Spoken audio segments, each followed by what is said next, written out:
You've watched Scottie Scheffler swing in slow motion. You saw his feet slide, spin, almost stumble. You thought something looked broken. It isn't broken. That footwork is the exact reason he sits at number one in the world. And when I copied it, I cut 5 shots off my score in one summer. I learned this the hard way. After years of blaming my hands, my hips, my expensive driver, the answer was on the ground the whole time. A golf instructor named Percy Boomer wrote it all down in 1942 in a book almost nobody reads anymore. Stick with me because this works on the swing you already own, with the clubs already in your bag. I still remember the first range session when I tried it. It was a Tuesday evening, the lights just flickering on, and I hit a 7-iron so pure I actually looked around to see if anyone saw it. I didn't change my grip. I didn't change my backswing. I changed what my feet were doing. That's the whole story, and I'm going to hand it all to you right now. Let me back up, because for a long time I thought footwork was nonsense. I was the guy who believed the golf swing happened from the belt up. Shoulders, arms, wrists, the club. I spent hundreds of hours grooving my takeaway in a mirror. I thought the feet just sat there, quietly holding me up, like the tires on a parked car. That belief cost me a decade of bad golf. And I want you to understand exactly how much it was costing you too, every single round, without you ever seeing the bill. So watch Scheffler again in your mind. On his downswing, his lead foot rolls and slides toward the target. His trail foot comes up onto the toe and swings around. Commentators have called it a stumble. One famous analyst said it looked like he was walking through the shot. For years, people online mocked it. They said, if an amateur did that, a coach would fix it immediately. But here is the thing nobody wanted to admit. That is not a flaw he overcame. That is the engine. His feet are doing something violent and precise with the ground, and the ball is just getting caught in the crossfire. I didn't believe it either. I thought, this is just his quirk, the way some players have a weird waggle. Then I started reading about ground force. And I found out those moving feet are how the best ball strikers on earth create speed and control at the same time. Not one or the other, both. Here's what actually happens. As Scheffler starts down, he presses hard into the ground with his lead foot, then pushes up off it, almost like he's trying to jump. That push straightens his lead leg with tremendous force right before impact.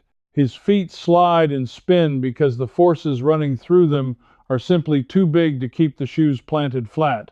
The movement you thought was sloppy is the visible proof of power most amateurs never generate. And when I understood that, I got a little angry because I asked myself a simple question. If this is how the greatest players have always moved, why did nobody ever teach it to me? That question is where this gets interesting and a little uncomfortable. Think about every lesson you've ever paid for. Where did the instructor point? Your grip, your wrist angle, your shoulder turn, your swing plane, maybe your hip rotation if they were fancy.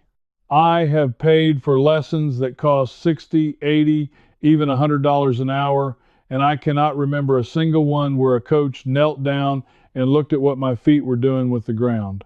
There's a reason for that, and it's not a happy one. Modern golf instruction got built around what a camera can easily see from the side.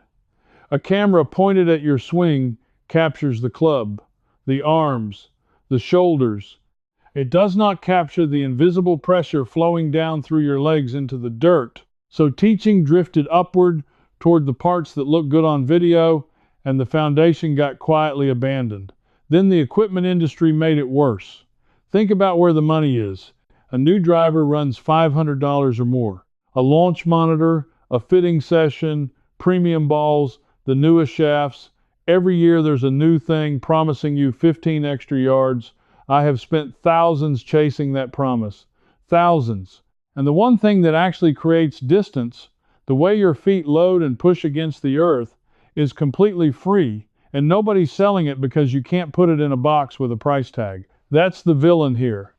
Not one evil company, a whole system that profits when you believe the answer is something you have to keep buying instead of something you already own from the ankles down. But it wasn't always like this. And that's what sent me down the rabbit hole. Before high-speed cameras and launch monitors, the old teachers had to feel the golf swing because feeling was all they had, and they were obsessed with the feet. I found a book from 1942 called On Learning Golf, written by an Englishman named Percy Boomer. Boomer taught golf in France, at St. Cloud near Paris, and he taught some of the best players in Europe between the two world wars.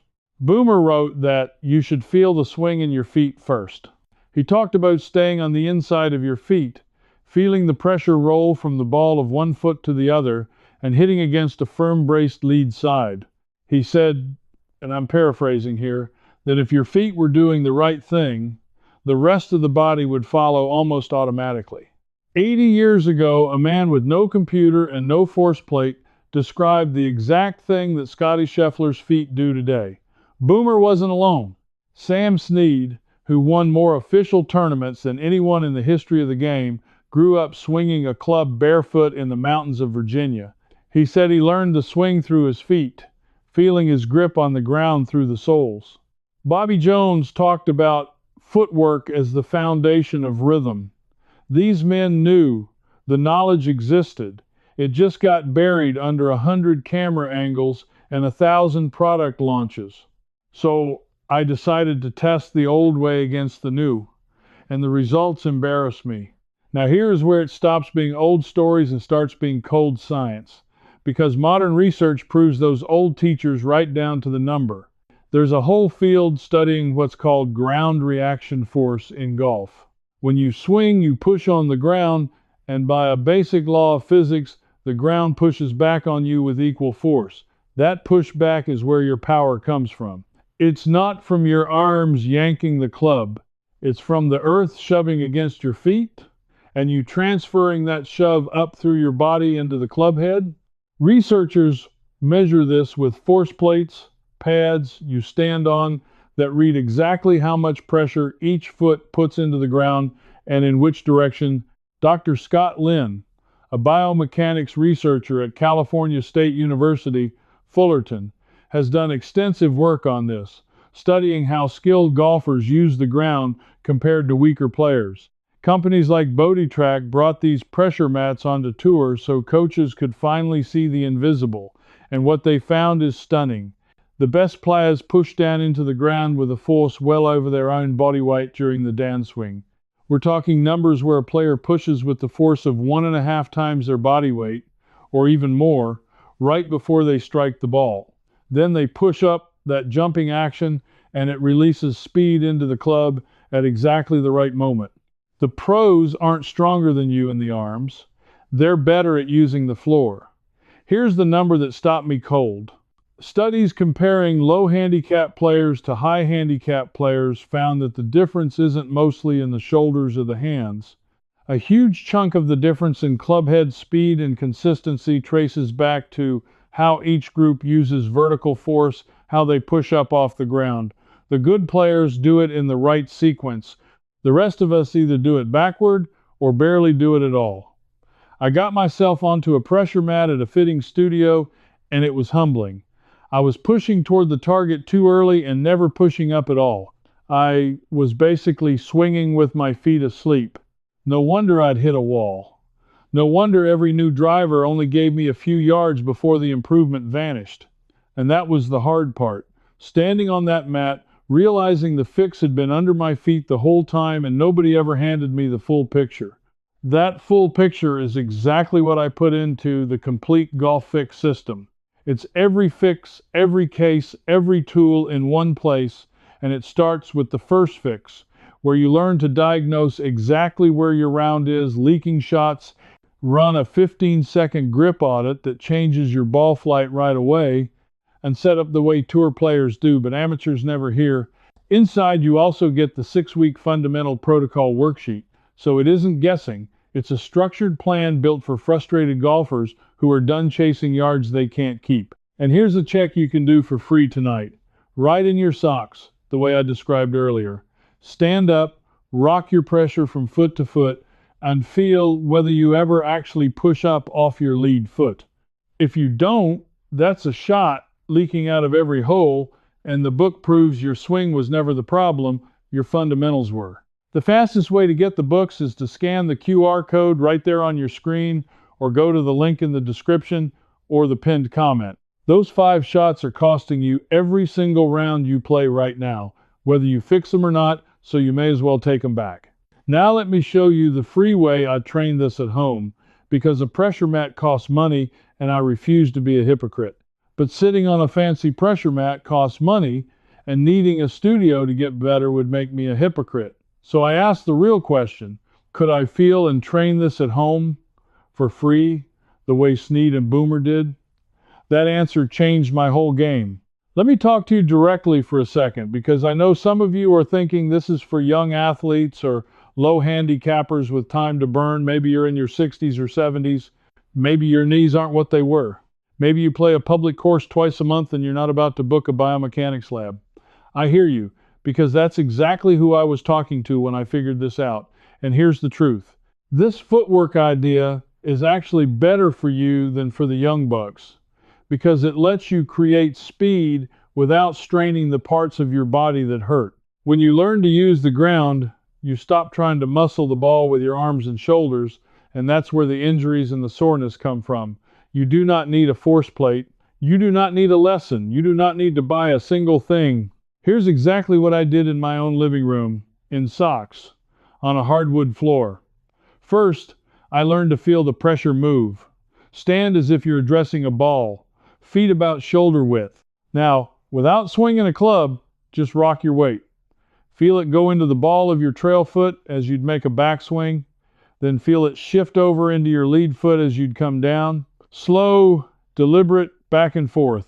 What you're doing is waking up the sense Boomer wrote about, the feeling of pressure rolling through your feet.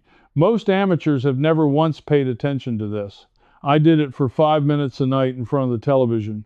Second, I added the push.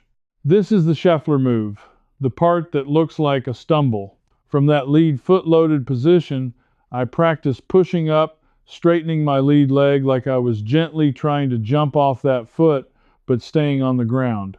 You should feel your lead heel press down and then your whole leg post up firm and straight. That posting up is the vertical force the research measures. It's free. It costs nothing but attention. Third, and this is the one that unlocked it for me, I let my trail heel come up early. I used to fight to keep both feet flat because some old-fashioned tip told me flat feet meant control. Wrong. When I allowed my back heel to lift and my back foot to roll up onto the toe through the shot, exactly like Scheffler, my hips finally cleared and my whole body could rotate through instead of stalling. My feet stopped being anchors and started being levers. Here's a drill you can do in the backyard with no ball at all. Take your normal stance and make slow motion swings where the only thing you care about is your feet. Trail foot rolls up as you finish, lead foot post firm. Feel the pressure travel. Do 20 of these before every round in the parking lot. I promise you it looks a little silly and it works better than anything you'll buy this year. And if you want to feel it the way Sam Snead learned it, do what I did on a warm evening in my own yard. Take your shoes and socks off and make some easy swings on the grass. Barefoot, you cannot fake it. You feel every bit of pressure, every roll, every push. You'll instantly notice if you're falling towards your toes or hanging back on your heels. Snead swore by it, and after 10 minutes of it, my feet finally understood what my brain had been failing to teach them for years. The cost of not knowing this, for me, was measured in wasted money and lost joy. Every round where I sprayed it, every $100 lesson that fixed my wrist but not my foundation, every new club that promised what only the ground could deliver, but there was still one piece missing, one specific feel that turned all this practice into actual lower scores. And that's the piece I found buried in Boomer's old book. Here's the secret, the thing that tied everything together, and it comes straight out of that 1942 book, On Learning Golf, by Percy Boomer. Boomer taught a feeling he described as playing from inside a barrel. He said to imagine you're standing in a barrel that's just wide enough for your stance. You can turn inside it, you can press against its sides with your feet, but you cannot sway sideways because the barrel walls won't let you. Your hips can turn and press outward against those imaginary walls, but your head and your center stay put. Everything coils and pushes against resistance instead of sliding around loose. When I read that, it sounded like an old man's poetry. Then I tried it, and it fixed the one thing all my footwork drills were missing. See, I had learned to shift my pressure and push off the ground, but I was overdoing it, sliding my whole body toward the target and losing my center. The barrel feeling stopped the slide. It let my feet push hard against the ground while my body stayed centered and rotated. Push against the walls, don't fall through them. That was it. That was the missing key. And this is exactly what Scheffler does that people misread. His feet move a lot, but his head and his chest stay remarkably stable over the ball. He's pressing against the walls of the barrel, hard, in every direction, while his center holds steady. The feet slide because the pressure is so great, not because he's swaying off the ball. The old teacher described it in 1942, and the #1 player in the world is living proof of it today. So here's your whole method, simple enough to start this weekend. Stand in your imaginary barrel, feel the pressure load into your trail foot without swaying past the barrel wall.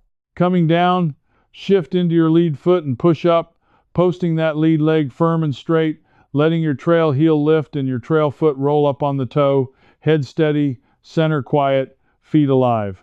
That's the whole thing. That's what I trace my 5 shots to. I built it slowly.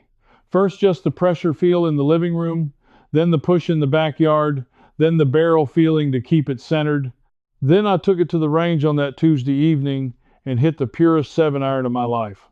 It wasn't magic. It was a foundation that great players and great teachers have always known about, handed down from Boomer to Snead to Scheffler, and lost somewhere along the way by an industry that would rather sell you a new driver. Let me be honest with you about the results, because I don't want to overpromise like everyone else has to you. I did not suddenly hit it 300 yards. What happened was better and more useful. My contact got consistent. When your feet work right, you strike the ball from the same place over and over, and consistency is where scores actually drop. I stopped hitting that weak block to the right, the one that came from me hanging back on my trail foot and flipping my hands to save the shot. My irons started coming in with a little more speed and a lot more control. Over one summer, my handicap dropped, and when I did the honest math, it came out to about 5 strokes around. 5 strokes, for free, from knowledge that was sitting in a library and in old newsreel footage the whole time. And I want you to feel the weight of that, because it's the same weight I felt. Every round before that summer, I was leaving those 5 shots on the course. Not because I lacked talent or a good enough club, because nobody ever taught me to use the ground under my own 2 feet. The most fundamental, most powerful, most natural source of speed in the entire golf swing, and it had been quietly written out of the lessons I was paying good money for. Think about what that means for consistency, too. Hands and wrists are fast and twitchy and hard to repeat under pressure, but a big, ground-based motion loading into your feet and pushing off the earth is stable. It holds up when your nerves don't. That's why the best players in the world lean on it. On the last hole of a major, with everything on the line, Scheffler doesn't get more careful with his hands. He trusts his feet and the ground. You can build that same trust on a public course with a beat-up 7-iron standing in your socks on your living room floor. There's one more thing I noticed, and it surprised me most of all. My back stopped hurting after rounds. When I was trying to power the ball with my upper body, I was twisting and yanking in ways my spine hated. Once I let the ground and my legs do the heavy lifting, the strain came off my back and shoulders. So this old footwork isn't just about lower scores. For those of us who aren't 25 anymore, it's about being able to play the game we love without paying for it in pain the next morning. That's the part that really got me. A method from 1942, dismissed as old-fashioned, turned out to be gentler on an aging body than everything modern instruction had sold me. The old way wasn't just as good. In the ways that matter most to real golfers like you and me, it was better. So let's put it all in your hands right now. so you can start today. Tonight, in front of your television, rock your weight from foot to foot and feel the pressure move. Just 5 minutes. Tomorrow, in the yard, make slow swings where the only thing you care about is your trail heel lifting and your lead leg posting up firm. This weekend, stand in Percy Boomer's imaginary barrel, keep your head quiet, and let your feet push against the ground like they finally have a job to do. Then take it to the course and watch what happens to your contact. You don't need to spend another dollar. You don't need a new driver. You don't need a lesson that stares at your wrists and ignores your feet. You already own the most powerful piece of equipment in golf, and you've been standing on it your whole life. What I really recovered that summer wasn't 5 shots. It was the feeling that I could figure this game out on my own, with common sense and a little old knowledge, instead of reaching for my wallet every time I wanted to get better. That feeling is worth more than any club I've ever bought. And I think that's who you are too. Somebody who's tired of being sold the same promise in a shinier box every year. Somebody who'd rather understand the thing than keep renting a fix.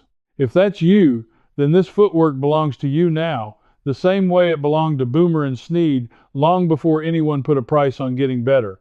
So tell me something. When you watch Scottie Scheffler's feet slide and spin through impact now, do you still see a stumble, or do you finally see the engine? Drop your answer in the comments below. I read them, and I genuinely want to know if this changed the way you see it, the way it changed everything for me, and if you try the barefoot drill in the backyard, tell me what you felt. Be honest. If you're the kind of golfer who believes the best answers are the old ones, the ones that got buried because nobody could sell them back to you, then subscribe and stand with the rest of us digging them up. Next time, I'm going to show you the forgotten pre-shot trick that Ben Hogan used to guarantee a solid strike under pressure. And it has nothing to do with your grip. You won't hear it from a modern coach, but you'll hear it here. Stay with me, and let's keep taking this game back, one lost secret at a time. Before you go, let me say one thing. Inside the Practical Wisdom Circle, I pick up right where we just stopped, walking you through Percy Boomer's footwork drills. And if something doesn't click, you can ask me directly, and I answer you myself, not some machine. You belong here with us always, folks. Just point your phone's camera at the code on your screen, and you can cancel anytime. Now that your footwork is solid, let's fix where the real strokes hide. In this next one, I'll show you a putting move so simple, you'll never need another lesson. It's starting right here.